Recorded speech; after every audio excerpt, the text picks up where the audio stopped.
सलाम, नमस्ते, सत श्री अकाल। मैं हूं रजा और आप देख रहे हैं रजाग्राफी का इंटरनेशनल प्राइम टाइम, जिसके अंदर हम पूरी दुनिया की बड़ी बड़ी खबरें हम आपको सुनाते हैं।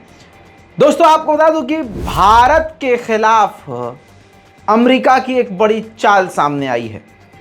अब इसको आप चाल समझिए या कुछ और, लेकिन ये समझ लीजिए कि जो नहीं हो सकता था अभी तक वो हो गया है। यानी पाकिस्तान की ताकत अमेरिका ने खुद बढ़ा दी है। पाकिस्तान के पास जो अभी उसके एडवांस फाइटर जेट में है अगर कोई, तो सीरीज F-16 है अमेरिका के। कई सारे F-16 विमान हैं, काफ़ी घातक हैं, भारत के लिए भी हमेशा ये खतरा रहता है। लेकिन आपको बता दूं, इसको अपग्रेड करने की ज़रूरत पाकिस्तान को थी। डोनाल्ड ट्रंप के वक्त भी इसको अपग्रेड करने के लिए किट मांगी गई थी अमेरिका से पाकिस्तान के द्वारा, लेकिन डोनाल्ड ट्रंप क्योंकि मोदी जी के बेस्ट फ्रेंड थे, इस वजह से पाकिस्तान को किसी भी तरह से इसकी अपग्रेड किट नहीं दी गई।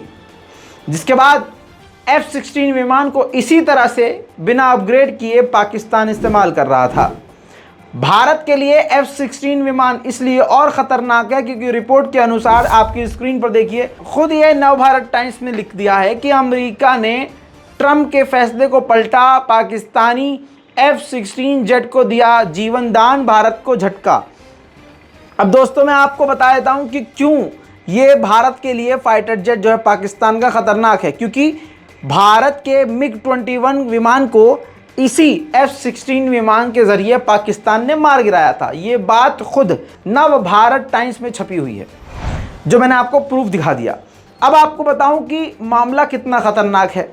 अब मामला इतना खतरनाक हो गया है कि बाइडन ने उस किट को अप्रूव कर दिया है और पाकिस्तान $450 मिलियन खर्च करके अपने सारे F-16 फाइटर जेट को अपग्रेड कर रहा है। अमेरिका ने इसका अप्रूवल दे दिया है और बाइडन ने खासकर, जी हां, तो ये कदम सबसे खतरनाक भारत के लिए हो गया है। अब सोच के देखिए, भारत के वो गू खाने वाले ग्रुप जो कल तक डोनाल्ड ट्रंप करते थे, अमेरिका को अपना नाजायज बाप मानते थे, आज उनके बाप ने ही उन गूखोरों के मुंह पर गू फेंक के मारा है। इसीलिए मैंने हमेशा एक नारा दिया है, एक से बढ़कर एक जलील अमेरिका इजराइल। ये अपने पैसे के आगे किसी को नहीं देखते हैं, बस इनको अपना माल बेचना होता है। बहरहाल, जोरदार तमाचा ये गोदी मीडिया के पत्रकारों और चैनलों के ऊपर भी है। क्योंकि आपको याद होगा, जब बाइडन जीते थे, पहली बात तो मोदी जी डोनाल्ड ट्रंप को जिताने के लिए अमेरिका में जाके कहते हैं, अब की बार ट्रंप सरकार। हुआ क्या? बाइडन जीत गए। जब बाइडन जीते तो तुरंत भारत का एक एक गोदी मीडिया सर के बाल से लेकर पैरों के नाखून तक का पूरा जोर लगा रहा था कि कैसे भी बाइडन को मोदी का दोस्त या कैसे भी बाइडन को मोदी का बचपन का साथी बता दिया जाए।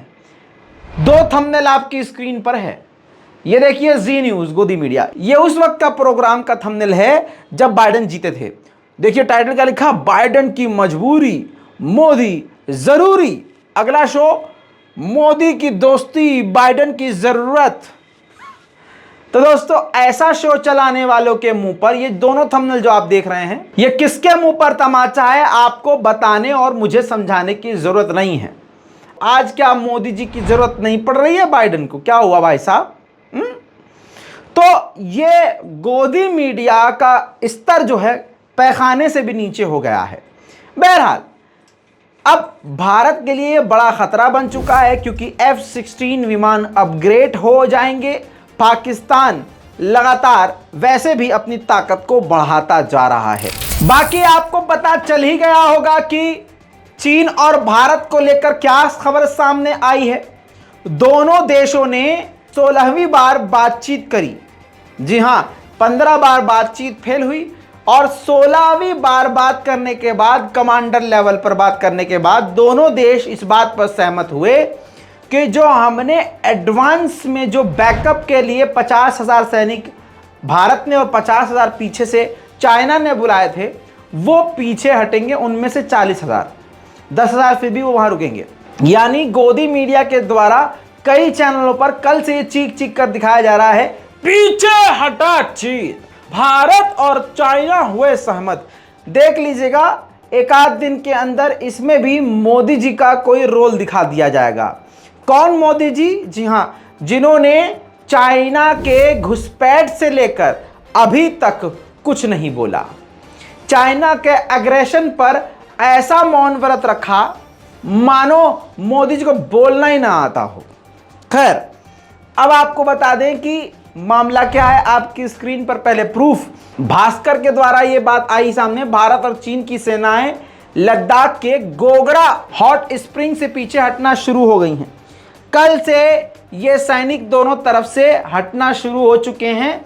भारत और चाइना ने मिलकर एक साथ बयान जारी किया था कि 16वीं बातचीत में कमांडर लेवल की जो हुई थी बात, उसमें 8 सितंबर 2022 को सेनाओं को पीछे हटाने की सहमति बनी थी।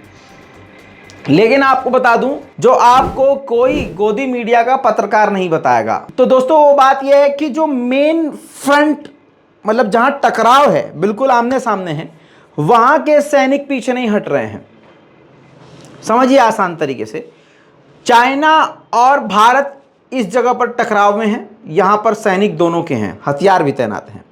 इसके पीछे से दोनों की जो और बटालियन और जो फौज आ रही थी, उनमें से 40 हजार सैनिक पीछे हट रहे हैं, 10 हजार सैनिक वहां मौजूद रहेंगे।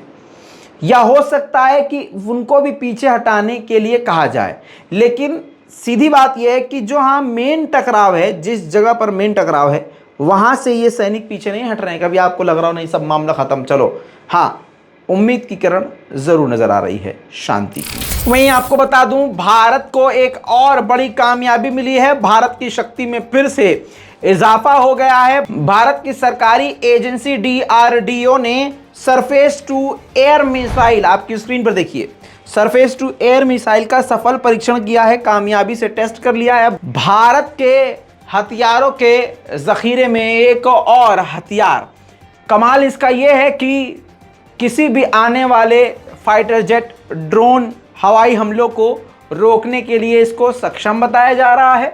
साथ में इसकी सबसे बड़ी खासियत ये तुरंत इंस्टॉल हो जाती है और तुरंत हमला कर सकती है और हमले को रोक सकती है। वहीं दोस्तों, आपको बता दूं, अमेरिका लेकर अगर आपको चलूं तो अमेरिका में गोलीबारी की घटनाएं बंद नहीं हो रही हैं। आपकी स्क्रीन पर यह रिपोर्ट देख लीजिए, प्रूफ के तौर पे आपको पहले लगा देता हूं। आपको बताऊं, अमेरिका में एक ब्लैक बॉय ने, काले व्यक्ति ने, काले लड़के ने आम लोगों पर गोलीबारी कर दी, जिसमें 4 लोग बुरी तरह से मारे गए। जी हाँ, घायल तो कई हुए, मारे 4 लोग गए। बाद में ये है वो लड़का जिसको गिरफ्तार कर लिया है पुलिस ने। और मेन बात यह है कि इसने जो कत्लेआम किया, गोलीबारी करी, उसका फेसबुक पर लाइव ब्रॉडकास्ट किया था। दोस्तों, अब मैं आपको वियतनाम लेके चलता हूं। वियतनाम में बार में आग लगी थी, मैंने आपको बताया था। जी हाँ, अब उस बार में मरने वालों की संख्या 32 हो गई है। जी हाँ, 40 उस वक्त बार के अंदर मौजूद थे, जिसमें से 32 मारे जा चुके हैं झुलस के। वहीं दोस्तों, आपको बता दूं कि अमेरिका के लॉ मेकर एक बार फिर से ताइवान पहुंच गए हैं, जिसके बाद ताइवान ने बड़ा बयान दिया। उन्होंने कहा है कि अमेरिका ताइवान के साथ बिजनेस बढ़ा रहा है और हम उसके साथ ट्रेड को बढ़ाएंगे।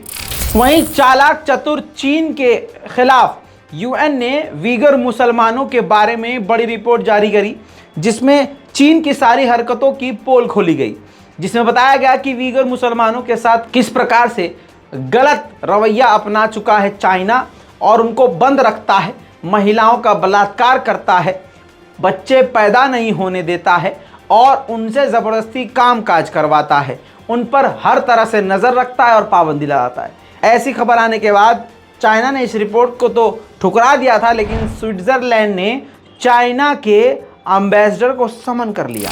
अब मैं दोस्तों आपको ले जाना चाहूँगा अफगानिस्तान की तरफ। अफगानिस्तान में महिलाएं पिछले कई महीने से प्रदर्शन कर रही हैं, बच्चियां भी परेशान हैं, लड़कियां खास करके प्रदर्शन कर रही हैं, क्योंकि उनके स्कूल को बंद कर दिया गया है। हालांकि तालिबान ने वादा किया था कि वो किसी के साथ भेदभाव नहीं करेंगे, लेकिन अब उनके ज़बरदस्त प्रदर्शन के बाद, महिलाओं के खतरनाक प्रदर्शन के बाद बड़ी खबर ये आई है, जो बड़ी अच्छी खबर है, कि तालिबान ने अफगानिस्तान में 5 से 6 स्कूलों को, लड़कियों के स्कूलों को खोल दिया है। वहीं दोस्तों बुरी खबर आपकी स्क्रीन पर ये देखिए, सीरिया के एलेप्पो के इलाके में बिल्डिंग ढह गई है, जिसमें बिल्डिंग में मौजूद 11 लोगों की मौत हो गई है।